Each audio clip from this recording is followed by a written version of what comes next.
You know that feeling, right? You've got this amazing idea in your head, but when you try to explain it, you just get blank stares. Well, today we're going to unlock a seriously powerful method that can make even the most complicated stuff crystal clear to absolutely anyone. I mean, haven't we all been there? You're in a meeting, someone's talking about finance or tech, and your brain just kind of goes into screensaver mode. They're throwing around words like decentralized cryptographic ledger, and you're just nodding along, praying nobody asks you to explain what that means. But here's the thing, and this is the big secret. It's not you. It's not that the topics are too smart for you, nope. It's that they're being explained terribly. The knowledge is right there, but it's just trapped behind this big, ugly wall of complicated words. But what if I told you there was a kind of secret recipe? A simple set of rules that could just slice right through all that noise. I mean, a formula so good, so effective, it could make the most mind-bendingly complex ideas feel totally simple and obvious. Well, that formula is real. It's called the Blueprint for Clarity. And it's basically a set of simple, powerful rules that were first put together to do something that seemed impossible: explain Bitcoin to normal people. And hey, if this blueprint can make sense of Bitcoin, trust me, it can work on anything. All right, let's dive in and break down these rules. Think of this as your personal guide to becoming a master of explanation. So, rule number 1. This is the bedrock, the foundation of this entire philosophy. And it sounds almost too easy, but it's everything. Use simple English. Okay, but what does simple actually mean here? It means we're aiming for a 4th grade reading level. Now, before you roll your eyes and think that sounds like we're dumbing things down, hold on. The point isn't to be childish. It's to be understood by everyone instantly. If a 10-year-old can get it, a busy, distracted adult can absorb it with zero effort. You're just making it easy on their brain. Now let's build on that. Rule number 2 is all about how you build your sentences.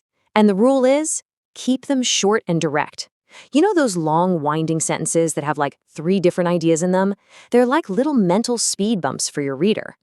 Short sentences deliver one idea, then the next. It's a smooth, clear path. This quote from the original source just nails it. The style you want is clean, it's powerful, it's like Ernest Hemingway. Just get to the point, be direct, and for the love of all that is holy, no jargon. And here is a perfect example of what a difference that makes. On the left, you've got this technically correct definition of Bitcoin that probably made your eyes glaze over. But on the right, it's like a digital notebook that everyone can see but no one can change. Bam! You instantly get it. No jargon required. But okay, what if you absolutely have to use a technical term? Well, there's a rule for that too. First, you have to ask yourself, do I really need this word?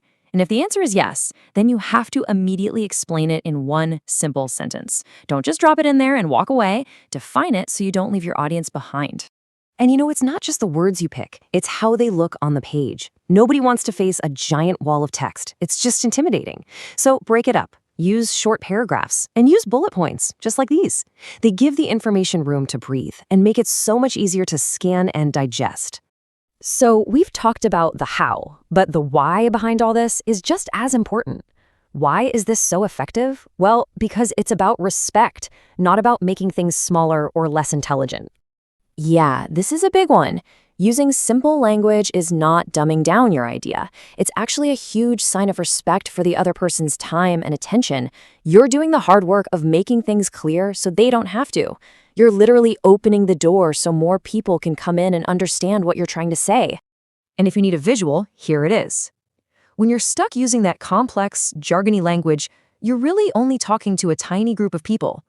But the second you switch to simple, clear language, your potential audience doesn't just get bigger, it explodes. All of a sudden, your idea can connect with pretty much anyone. And the final piece of this puzzle is your tone. You just gotta be friendly, be welcoming. Imagine you're explaining something to a good friend over a cup of coffee.